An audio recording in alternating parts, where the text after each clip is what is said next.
eza idée ya chair de poule faire gola dynastie eza nango bien tozosoutenir yango toujours ekende liboso quoi. Oza mutu moko aza na ba très bonne relation, oza peut-être au centre na ba très bonne relation entre na héritier Watanabe malgré qu'akenda et puis akenda même ata na ba tension héritier atikala leki ya kakol ya osambisa te. Oza na ba très bonne relation na faire gola. Échanger pété, là tu nous confirmes déjà. Mais héritier reste toujours sceptique na idée wana. Papi Kakol a joué rôle modé, il y a médiation pour nous convaincre l'équipe. Non, en tout cas, quand on a rôle basso, héritier peut nous tenir. Alors on a mis placé à quoi répondre parce que il y a mutu na mutu, choix mutu. Ndé mutu amona.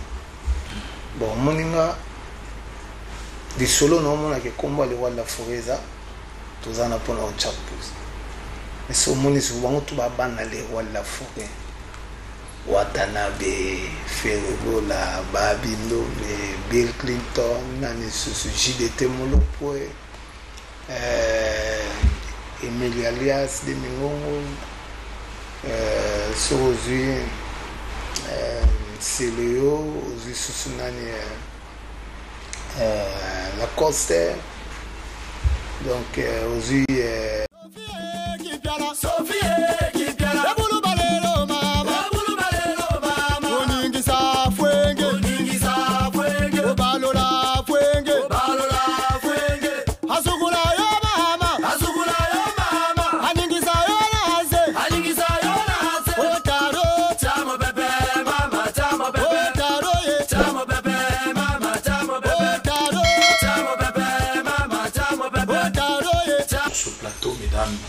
Mesdemoiselles et messieurs, on parle Wenge Musica Mesomer et salut moi Mikoli Belé, Naï Nakutan na Papi Kakolte, mais en tout cas, Andimi invitation à Bissot, bienvenue, bon dimanche, Yama. Ah, merci. Bon dimanche, nous fanatique, tout le roi de la forêt, tout toujours Mesomer. Donc, tout ça, on a quoi. Ok. Yama, Nalingi, Omega Bete, Bana Oyo. Bakuti Wenge Musica Mesomer bano babotami baekoyoka ke Wenge Musica Mesomer ezalaka Wenge Musica Mesomer ebanda na année nini Papi Kakol abandaka chef d'orchestre te banani bazalaka penza wana na équipe de rêve na comprendre début ya Wenge Musica Mesomer yeah. Composition ezalaka banani ouais début tozalaka biso tout ouais tozalaka na ba nous avons la chair de poule, Ferregola, Tokutaka déjà Zalana déjà, dans le roi de la forêt, Tokutaka Limonda, Adaka déjà, dans le roi de la forêt. Ouais, bisotu to yaka. Papi Kakol ta moyen qui a kutaka drummer mususu azali batteur mususu azali. Oui, ou bien c'était le tout premier. Na kutaka masana mana pesembo ta komana kutu. Mutala na Luanda Lix. OK. Na pesembo te donc na kutaka ba 7 drummers na kutaka na Maradona. Ah bon? Ouais, na drummer à Kala Wenge Maradona. Na kutaka bamba la déjà na. Ah suka na mu Papi Kakol akangi. Te suka nango siko zaki bina cook au pouvoir. Donc toujours la siko nana watika na place. Donc ngeza ki wana to lobeta banze moko moko. Donc to lobeta banze moko moko. Mais nana watika la. So to no sa cook au pouvoir tellement plano evanda ki to luka siko nani aoya na lokolo, aoya na loboko, aoya na makambutu. Nyoso to na avant que les studios intervention rapide. Avant que intervention avant peut sortir ya nene ya Maman Ngebi. Donc tout ça là on a maquis ton ça on pas ya Big Boss le roi de la forêt na avenue de la paix dans ma campagne. Donc on a tokutaka dans le roi de la forêt déjà les ba kuna na wenye ba panzani Ferazala kiwana azagina le roi de la forêt nani Alimbonda Laki Christian Mabanga Didier Masela Adolphe Dominguez, c'est fini. Japonais qui goya. Japonais bon bah qui déjà biso déjà. Bah na Choulai, au Paris. OK. Après tous aïna ba JDT, Molopoe, tous aïna ba Serge Mabiala, tozaki na ba Bill Clinton, Celio Scram, ba Bindombe, Lacoste, Adjani, Nani Susu, après Héritier Oya. Héritier, avant de Nabisopé, Tondo qui ne flamme Kapaya. Donc, après, on a Nani Ekoya. Pour nous, Azaki na base, c'est Christian Mabanga. Il y a Naya Sama Badjo. Il y a Sama Badjo. Ouais, Didier Massé. Il y a Sama Badjo. Ouagaz. Bazaki Bombale. Japonais Ekoya. Après, ba mikolo nde sikoyo, bato musu ba kome koya neti ba mbokali ya longo susa ye. Ba patient kusangila ya kili susu. Wa déjà to be ok c'est bima na ngo to ça mais siko ku so pouvoir côté na so ba batterie ya leka ke na na otika la titulaire. Mais titulaire c'est Maradona. Mais beteli na ina o ya ngezengwa différent. Différence c'est ka ngala salaki na bâtiment on a mélangé qui folklore na typique on a ça on a mon couleur c'est bien les armoires différents on a ça la couleur ce que sont au bétango les rois de la forêt dans CP là na trop Pecho yo pour il y a un bâtiment na combat américain OK Pecho encore américain tout ça tout bêta tout ça te rappelle la musique et tout il va c'est la part du oui il y a solo à partir de la matinée des chansons on a le betaka Koko Madimba na héritier télé c'est ka Koko Madimba donc il faut aller en mata OK c'est ka héritier télé faut aller en mata donc si na moko tsape ba nzemo mususu ya na koti sous voyage na mo beta ba voyage ba nini ti ba otu ba komolinga sikona beta nzemo na bonga Didier Massé tepe ngalika Pecho na beta na place dans la kangis qu'on a au kangasko 6 chansons là na kangis 6 chansons comment ça se trouve version na beti 6 chansons après na tiki ba masa musuba mati tina ndenge na vande na place Maradona au chapeau mais na nyoko maka on no beta pina bo mabina Maradona bendo ne lamba bendo pina bo biloko na so salamoteur mais bo salamoteur mais kako to bitu na o sala ndeni pour que c'est-à-dire sur la Bible doubleur te dit kakol doubleur na yo aye banakate aye banapeta oh aye banatele lo ata moko parce que ngana ça na course pouvoir donc nous allons passer le chance de mutu buzo et la pesa ba chance chez bango merci ko pour y bania pour moi et moi passe parce que biso zana toujours en vie tous en bon moyen en plus toujours tracer kaka traitement aux ça va doubler au mususu bazalelo ils ont même traitement on a ça petit frère nous dans la maison mère Ouagadougou non bon il faut voir la famille faut payer ça mais mettre ça au payer ça bomba ka secret na système ya 9 ans na bomba moi ba 5 ans mais utiliser ba 3 ans ba mususu na payer ça ba collègue ba frère mususu ba yekola na batterie bon batterie koyekola oui mais il faut en mayele na ngombe au créer ba passage au créer ba rythme oui ba comme maintenir métronome donc et le qu'on les arabiens pour la batteur sont maintenir métronome aux arabiens aux arabena que ataba telo musique non sur robeta ataba telo musique il y a programmation au bêta na parce que ba programmation mususu wana elia ba batteur mo pono kuchongo bo kick ezobeta kek faut la métronome wana des osenga si ko biso to mo ba chanson na le roi de la forêt pesi sur la chansonnière au travail si ko kotsa métronome na nzoto ou dans la métronome so bêta na 120 ou garder qu'à 120 et ate que vous bêta na 120 et mo bouger 121 donc comment ça là ba vitesse belé donc ah oui ça c'est très important on a ba batteur na histoire ba batteur vraiment ba célébrité mon boy tout dans la communauté champion Stumi Titina Al Capone tendance ils aura toujours y comparer bango tendance ils aura toujours y ba est-ce que baso là ka na jour il y a lelo quand on parle de Yama on voit directement Ségué Maniata tout le monde a bino moto amitié na bino banda wapi ouais wana masanga to banda ngane to banda na Kitambo biso to vanda na Sanko bon vanda na Lado.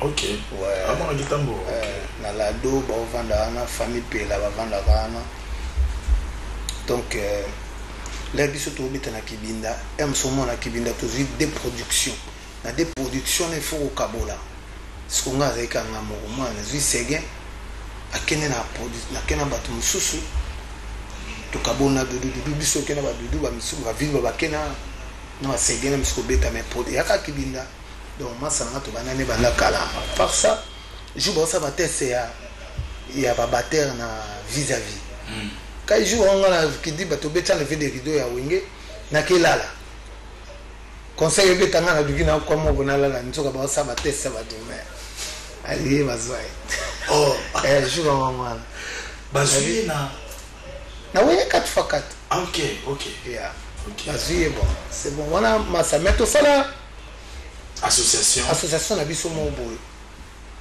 ya bomoko ya ba batteur président na biso eza titi na Al Campone ngana za vice président Serge Azali trésorier fondé eza domer ya Venexo Félix nani Ketchup donc ba frère bazebele tout ça là Rokula za disciplinaire ouais donc ba jeune ba on peut bazali tout ça pe na Miguelin tout ça na Toussaint tout ça na Koba la tortille sage tout ça na Nicolas Wakadugu Kobe pa ya héritier Gouti watana be Nicolas et pas ya Fergola ba massa bazebele on fabrique pas ça oui ya machine il y a ce machine. Mais récemment, vous courez à un hôpital, la vitesse associée, ça veut dire quelque chose.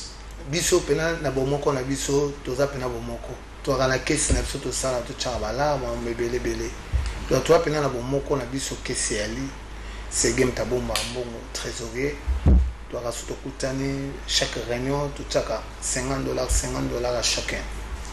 Donc mbongo te vendre passer parce que biso batasima tolingi soute parce que le ça tout ça les loko wana à partir ya liwa ya vient na biso na ni merijo to ka passe mimi matanga ngoza ki penza tende balela parti 7 on biso sala association na biso ezala ke muninga kobela avant déjà orchestre soutenir biso déjà na caisse to sala action donc c'est ça.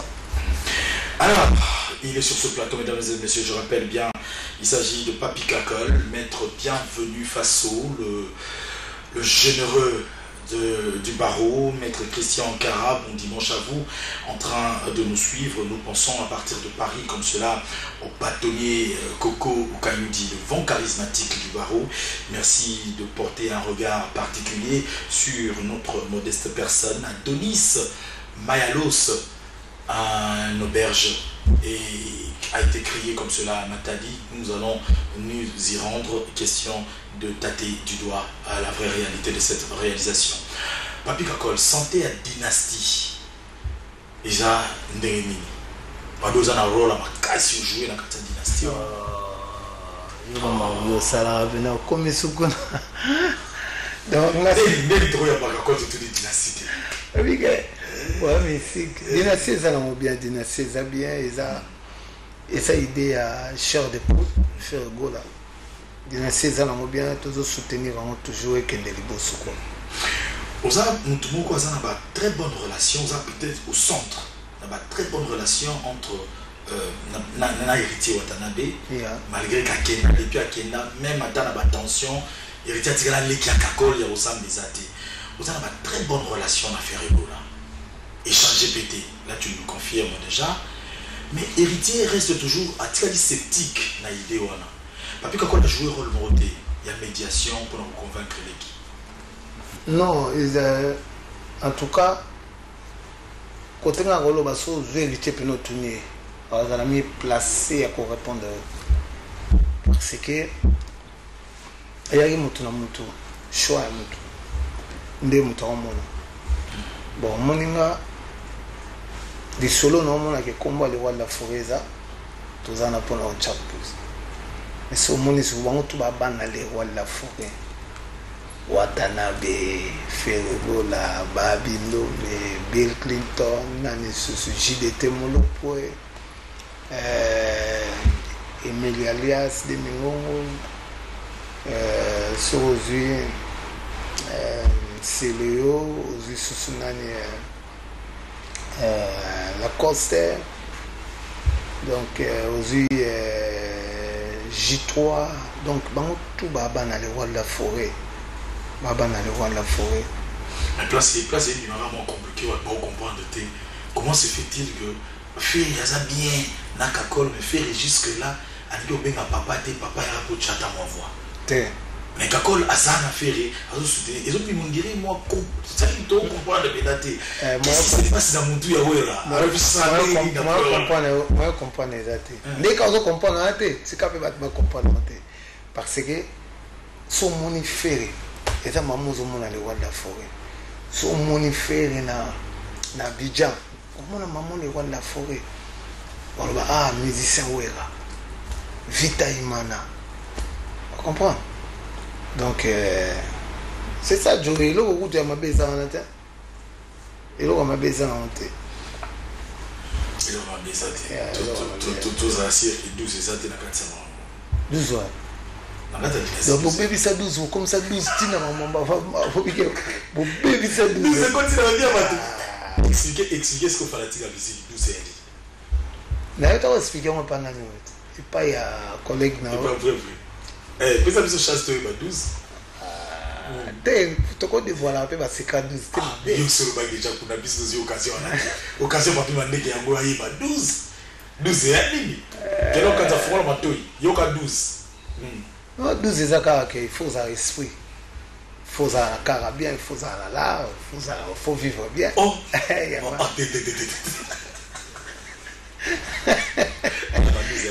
Yamo. Oui. Expliquez ce 12 c'est ça, il faut vivre bien dans mon kili. Quand on a si ma batute. 12 c'est ça, brigade à l'équipe. Ouais, tu comprends? Bon, on a changé Moutou. On a changé Moutou. On a changé Moutou. Bon, héritier à l'équipe. Héritier à l'équipe. Héritier pété. Attends, 12 euros, vous avez Nani Solo. Sarah. Sarah, na minute, tu as en Suisse, c'est bien. Ah, là, oui. En Suisse. Ah bon? Ah, yo, ça dans le roi de la forêt. Le roi de la forêt. Sarah, c'est en Suisse, n'est dans le Vanoboy. Ah bon, on a compte un mouvement ou bien? Ouais, pour habiter moi tout, habiter moi tout. Nous poursuivons cette émission, une émission qui fait énormément plaisir à Patti Bisanto, à partir de Paris, le frère de Sandra Bisanto. Nous allons parler du 23 octobre, concert de Betamaki dans la même ligne. Yama, Izaki, façon, Yawera, Yagopamsama et Misu. Nous avons fanatique réunion surtout, qui fallait la Zénith de Paris, concert voilà. Kopamsama et Misu na teto ezaka concert wana ezalaki mpona biloko totravaille qu'il fallait tobimisango tokogarda ngo te ebebela biso na nzoto fallait kosala concert tellement topreparaki yango mpona Zénith. Alva image, est-ce qu'on peut voir les images de concert voilà. Tout le monde chorégraphie mais ils ont la même ligne.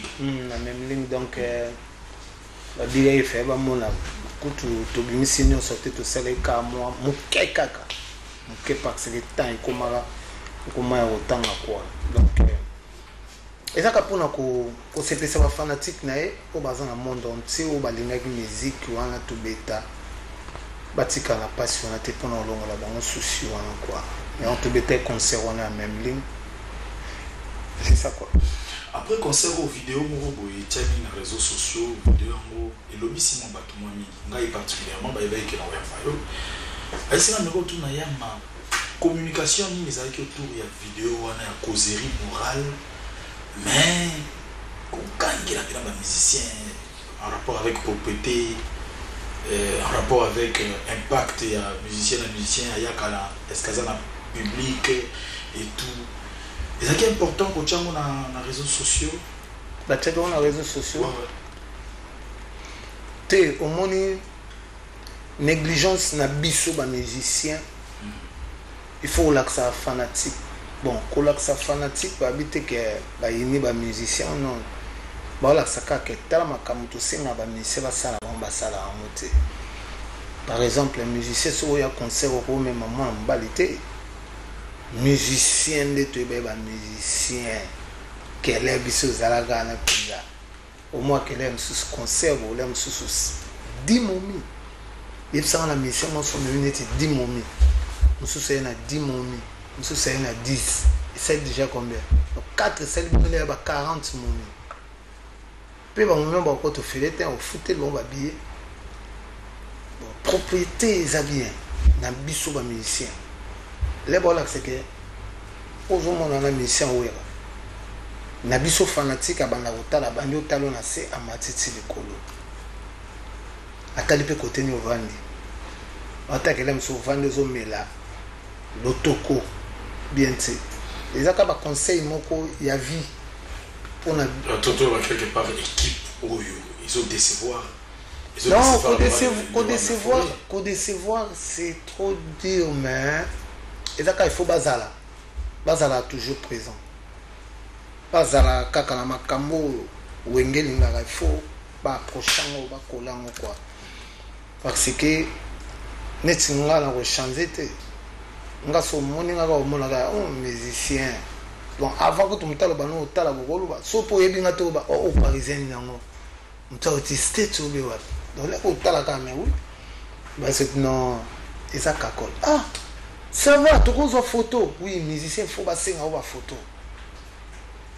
Mais il faut pas signer une photo. Côté de la place, s'il vous plaît, tout une photo.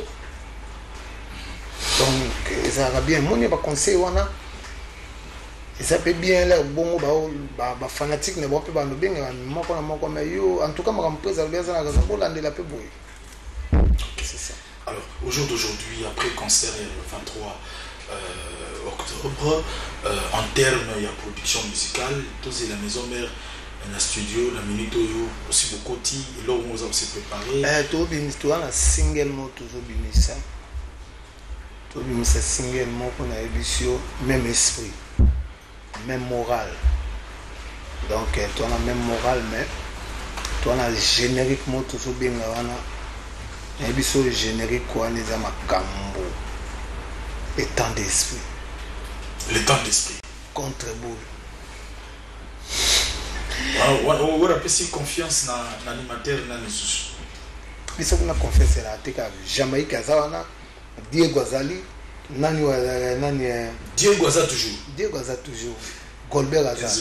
Jamaïque na pointe, Diego na 4, Goldberg donc bazo sala ba makam na bango ya li. Contre boule. Le temps d'esprit. Contre boule. Générique comment on contre boule. OK. Ouais. Et ça pour quand sorti? En tout cas calamité. Calamité, tous ont la répétition publique. Et d'ailleurs, on arrivait, des rumeurs circulaient déjà que adresse à Sika. Et mon ami, mais vendredi, je pense, dans Zalina Mandeki, tous allez dans la cabine. Mais on parle maintenant de Massimani. Quand est-ce que siège Théo Zambrota, je le salue là aussi. Ouais, le boss Théo Zambrota. Il y a sa musique. Donc, boulot zana mikemike, so boulot on est sibi na asira. Côté na biso kuna ezapna bien mais des à la pointe donc pas bien que tout bandit na rapia fanatique quoi. Des messages qui fustigent de partout hein na moi bato romo ba déjà Sarah Sola qui pour un compte privé dans les festival Moro John Iluba Kasamboto en train de nous suivre voilà ba fanatique ba komi ba Moro robi papi kakola zoko ça Sarah Solo ake festival une production festival na invité Sarah Solo yemogo kene ndenge nini masa mo akomi pe kombo na été beaucoup de messages d'aider Njoko Kana Sucre en train de nous suivre. Nous allons en profiter pour saluer Mena Kamalandoa et dire merci à Doudou Kamalandoa monstre. Bon séjour à Kinshasa. Nous allons souhaiter un bon dimanche aussi au président Trésor Moutiki Luntala, l'espoir de la jeunesse du Sud Kivu, et c'est lui donc qui milite pour un désenclavement de l'espace Lega au Sud Kivu. Président Trésor Moutiki Luntala, bon dimanche à toi. Bon dimanche aussi à Maître Hugues Peloussi. Maître Hugues Peloussi, bon dimanche à toi. Il faut marteler chacun dans ses droits pour une société juste. Merci à Maître Hugues de nous être très très cher. Alors, toujours clôturer l'émission fanatique. Il y a Maison Mère à retenir Nini. Est-ce que semaine où Tozara na Kabina, quand est-ce que générique na bango et Robin exactement? En tout cas, de la fin pour l'émission. Ndeto lo babo to bandi déjà ba boulot ya générique na single na sire ba zongo bientôt ba zongo donc ba recp là quoi ba recp là donc na minute oyo na psika fanatique à Maison Mère contre boule zoya ba yo kango ba recp la makasi contre boule donc talaka contre boule générique va les opérations bombo boya contre boule zoya ba recp là en mois décembre novembre. En tout cas, on a besoin de calamité, on a moko. Ouais, na pesimbote na ba na ba onyo so balinga ga big box le wall la forêt quoi. Na ba nina na si basele na pesi ba mbote ya trop VIP. Oui bien. Na si basele. Yazola nanga direct donc abelelinga bipina na zana yo même moral na bo sanité.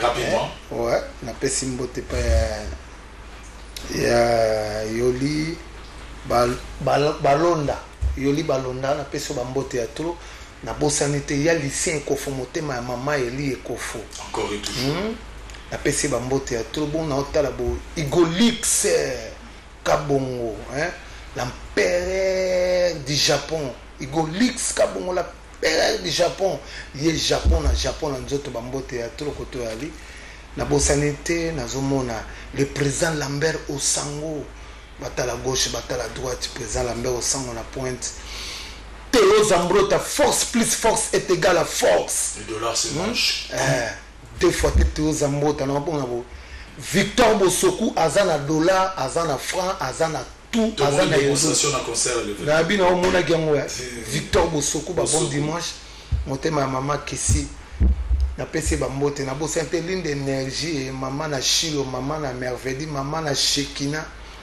maman na Kana wazokota suna na mboka ya Terre Promise Blaise Musikasika Trésor Onema na Panama maman Claudine Kinwa Golf Kizola na bosanité nazomona yemoko Dr Ige Malongi na lela bino amor na bosente Jigal Nzao. Merci. Très fort, très fort, très fort, très fort.